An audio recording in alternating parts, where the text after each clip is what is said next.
Yes, wapenzi wa teknolojia, wapenzi wa tasnia, ni siku nyingine tena, ni wakati mwingine tena, nimepata fursa ya kugusia juu ya kufanya uchambuzi na kufafanua mambo mbalimbali yanayohusiana na software ya simu. Kwenye video iliyopita niliongelea kuhusiana na memory zinazotumika kwenye simu. Tuliangalia aina mbili za memory zinazotumika ndani ya simu. Tuliona kuna memory inaitwa RAM na kuna memory inaitwa ROM. Sasa video iliyopita tulijikita zaidi katika kuchambua RAM ni memory ya namna gani na inafanyaje kazi ndani ya simu.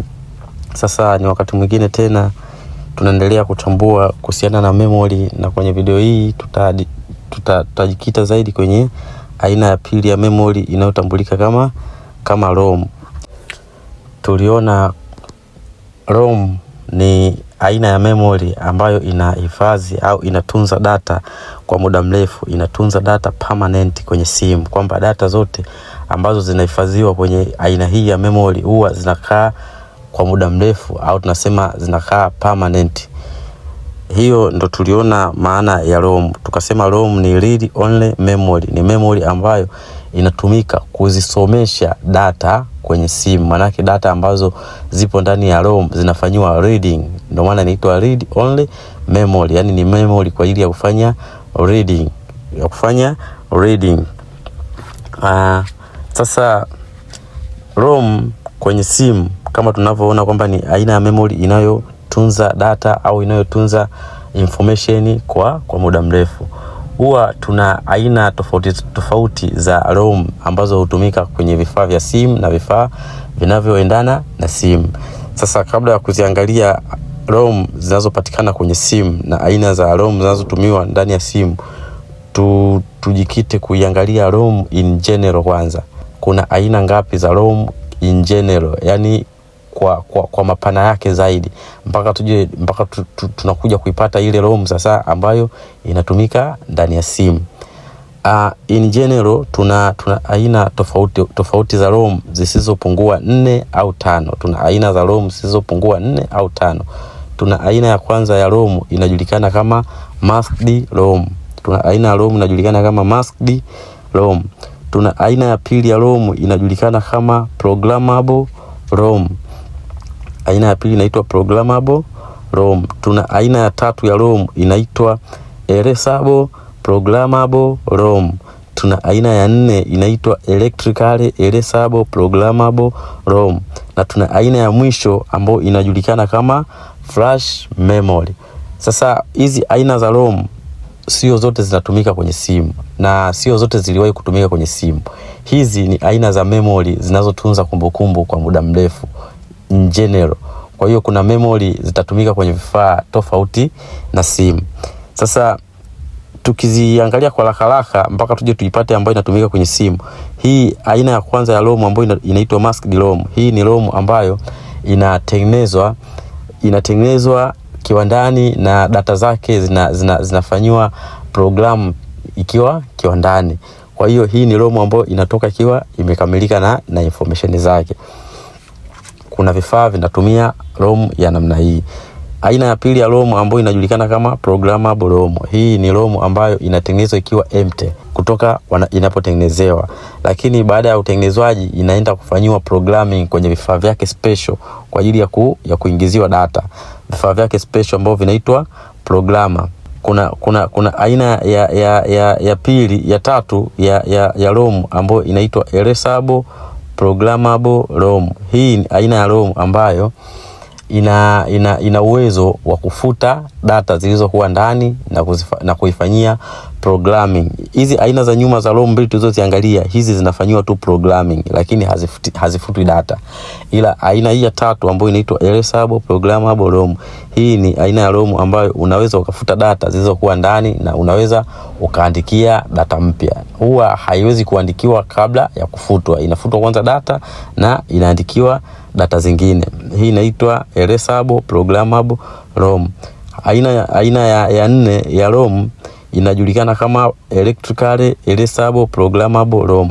Sasa kwenye hii aina ya tatu ambayo ni erasable programmable ROM, hii aina hii ya ROM inatumia teknolojia maalum kwenye uandikaji na ufutaji wa data inayojulikana kama UV light. Inatumia vitu vinaitwa ultraviolet light ambazo ni artificial zile za kutengeneza.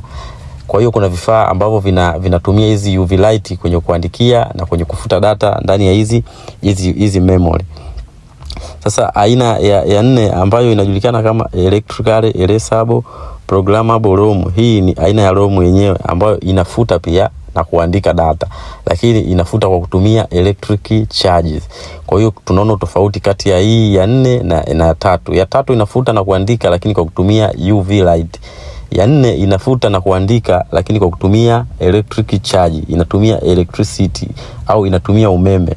Kwa hiyo aina ya 4 inajulikana kama erasable, inaitwa electrically erasable programmable ROM. Sasa tuna aina nyingine inajulikana kama flash memory. Flash memory ni aina ya EEPROM ambayo kiutendaji iko more advanced. Yani ni aina ya EEPROM ambayo imeboreshwa, imetumika teknolojia ya hali ya juu kutengeneza aina hizi za memory. Inakuwa na speed kwenye utendaji wake kazi. Kwa hiyo aina hizi za memory ambazo zinajulikana kama flash memory ndio zinatumika kwenye simu. Kwa hiyo ni advanced form ya EEPROM ambayo imeongezewa ubora kwenye utendaji kazi, ikapatikana flash memory ambayo inatumiwa kwenye simu. Na haitumiwi kwenye simu tu flash memory, inatumiwa kwenye vifaa vyote ambavyo vinahitaji utendaji kazi wa haraka kama inavyofanyika ndani ya simu. Kwa hiyo tuna aina 5 hapo tumeziona za ROM. Tuna masked ROM, tuna programmable ROM, tuna erasable programmable ROM, afu tuna electrically erasable programmable ROM, afu tuna flash memory. Ambayo hii flash memory sasa ndo tumedondokea hapa kwenye memory ambayo tulikuwa tunahitaji sisi. Hii ndo memory ambayo inatumika ndani ya simu. Sasa hizi memory zote hizo kuanzia za nyuma mpaka hii flash memory huwa ni memory ambazo zinaundwa na vitu vinavyojulikana kama transistor. Sasa transistor huwa ina mechanism zake za utendaji kazi. Tukiwa tuna kwenye video inayohusiana na transistor utaona kuna mechanism, kuna logic zile ambazo zinatambulika kama logic gates zinazoendesha ufanyaji kazi wa transistor. Kwa hiyo zile logic zile za transistor ndo zinakuja kutupa aina za memory. Kwenye transistor utaziona kuna logic nyingi sana, lakini kwenye memory za simu tunaondoka na logic 2 tu. Tunaondoka na logic 2 ambazo zinaisababisha transistor iwe inafanya kazi zake. Sasa kwenye flash memory tuna logic ya NOR na tuna logic ya NAND, ambazo hizi logic 2 ndo zimetupa aina 2 za flash memory zinazotumika ndani ya simu. Tuna logic 2 kutoka kwenye transistor, tuna NOR afu tuna NAND. NOR ni logic ambayo imecontain au imeundwa na mkusanyiko wa logic 2. Kuna logic ya NOT na kuna logic ya OR. Na NAND kuna logic 2 zimekusanyika zikaiunda logic ya NAND. Kwenye NAND tunapata logic ya NOT na tunapata logic ya AND. Kwa hiyo hizi logic 2 ya logic ya NOR na logic ya NAND ndo inatupa aina 2 za flash memory zinazotumika kwenye simu kutoka zamani mpaka nyakati hizi za sasa hivi. Hivyo basi kitaaluma aina za memory za simu zinajulikana ziko 2. Kitaaluma tuna aina 2 tu za flash memory ambazo hutengenezwa au huundwa au hufanya kazi kwa kutumia logic. Kwa sababu memory zinapokuwa zinahifadhi data zake zinafanya kwa kutumia logic. Zile logic gate ndo zinatupa aina gani ya memory. Sasa tunazo aina 2 tu za memory au za flash memory ambazo zinatunza data zake au zinafanya kazi kwa kutumia logic gates za transistor. mtu anaweza akashangaa kwa nini nimesema tuna aina mbili za memory, wakati katika matumizi yake au katika ufanyaji kazi wake anakutana na memory zaidi ya hizo mbili. Kuna watu wanajua kuna memory zinajulikana kama eMMC, kuna watu wanajua kuna memory zinajulikana kama UFS, lakini kwenye aina za memory zinazofanya kazi kwa logic za transistor, hizo hazipo. Tunazo aina mbili za memory, ambayo ya kwanza inaitwa NOR na ya pili inaitwa NAND. Kwa hiyo aina mbili za flash memory ni NAND na NOR, au ni NOR na NAND. Hizo ndio aina mbili za flash memory zinazofanya kazi na zinazotunza data au zinazohifadhi data kwa kutumia logic za transistors. Sasa tukianza kuiangalia aina ya kwanza ya memory ambayo inajulikana kama NOR.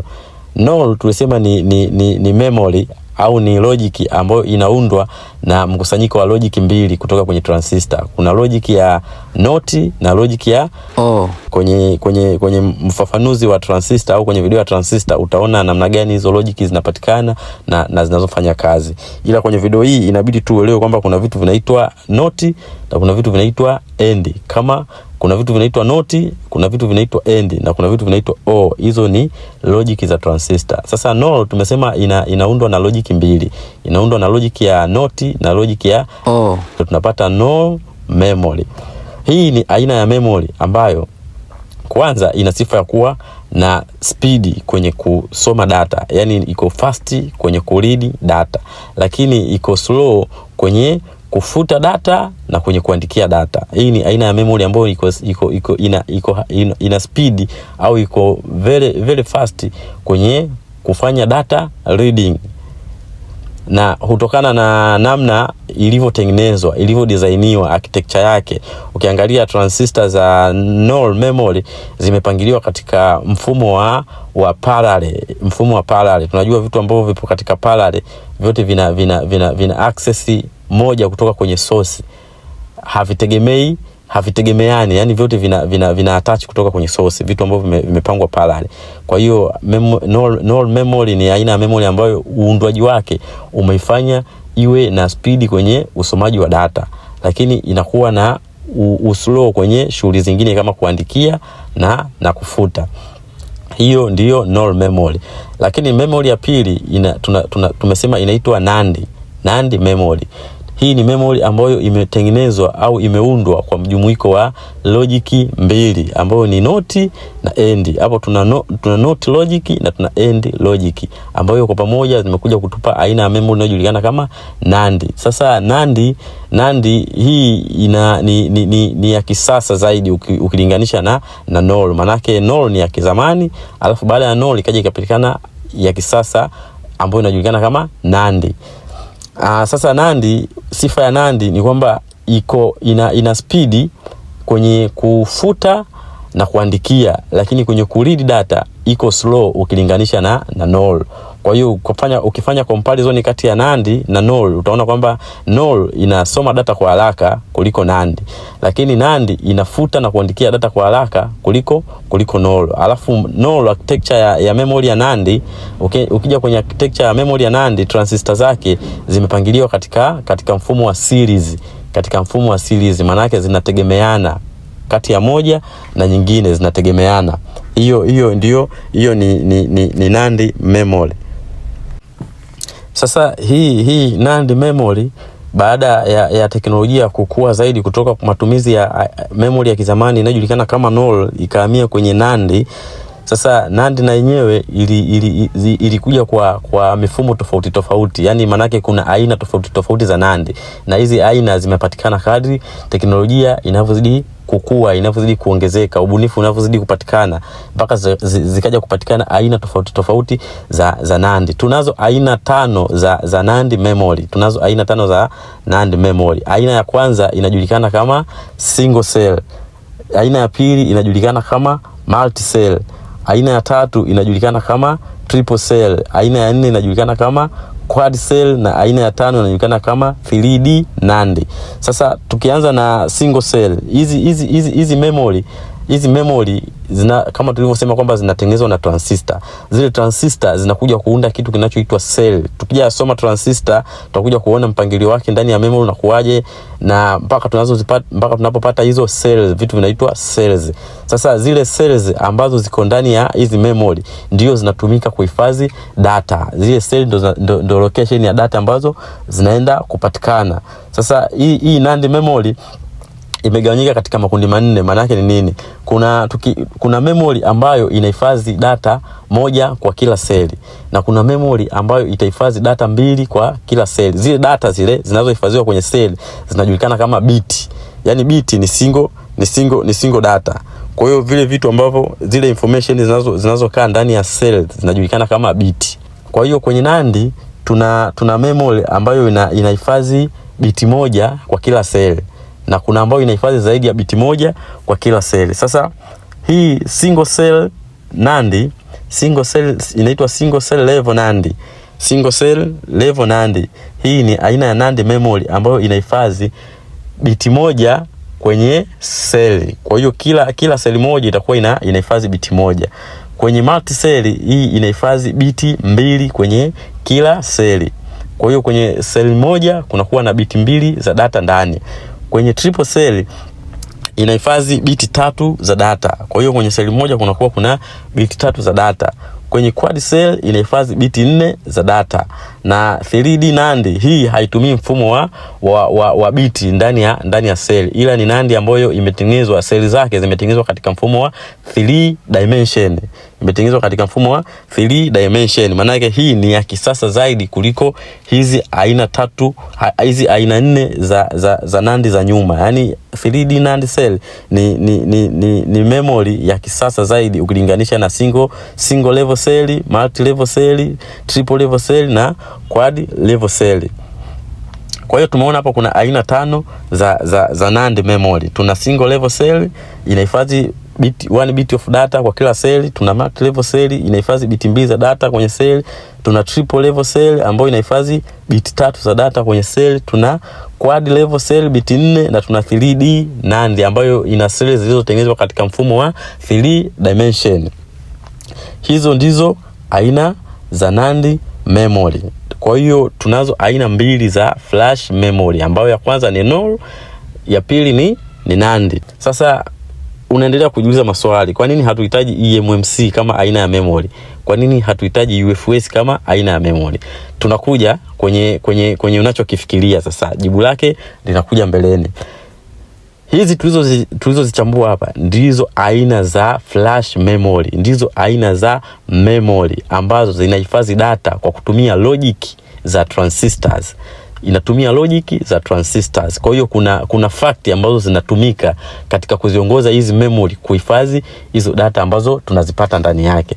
Lakini sasa tunazo aina nyingine za storage zilikuja kupatikana baada ya teknolojia kuendelea kukua zaidi.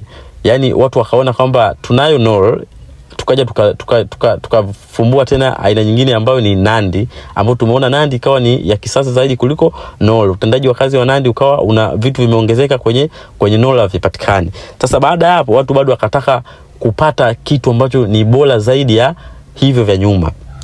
Ndipo teknolojia ikaja ikaongezeka kuja kupatikana vitu vingine vipya kama eMMC na UFS. Maana yake ni nini? Hizi eMMC na UFS, hizi ni aina za storage ambazo zinatumia NAND memory. Kwa hiyo ndani ya eMMC kuna flash memory inayojulikana kama NAND. Ndani ya UFS kuna flash memory inayojulikana kama NAND. Kwa hiyo hizi zote eMMC na UFS zote ndani yake kuna NAND memory, ambayo ile sasa iliyokuwa ndani ndio aina ya flash memory. Lakini eMMC inajulikana kama storage, UFS inajulikana kama storage. Memory sasa ni ile ambayo iko ndani. Tukianza kuiangalia moja hapo kati ya hizi mbili, tuanze kucheki eMMC ikoje. Tunasema eMMC